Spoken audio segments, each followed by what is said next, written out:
Right now, everyone is bullish on India. Not cautiously optimistic, not selectively positive, aggressively bullish. And whenever everyone agrees in the market, that is usually where risk quietly starts building.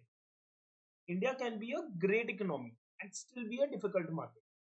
Those two things are not the same, and confusing them is how investors stay confident while returns quietly disappear.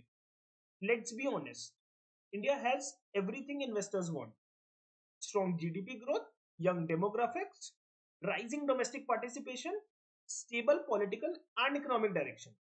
So, compared to many global markets, India feels like the safest long term bet. Now, that is why everyone wants to own it. But markets don't reward the stories, they reward prices. And the most dangerous phase for any market is when the story is perfect and expectations are already set. Because at that point, good news stops being enough.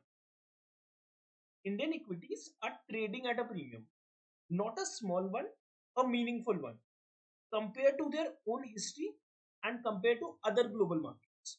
In simpler terms, investors today are paying upfront for growth that is expected years into the future.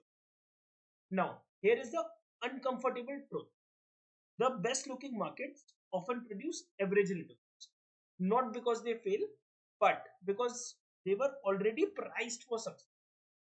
So, when expectations peak, returns become harder, not easier.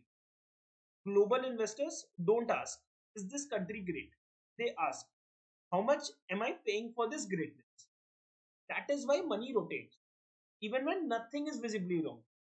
Not because confidence is gone, but because valuation discipline kicks in. Now, this is where retail investors get trapped.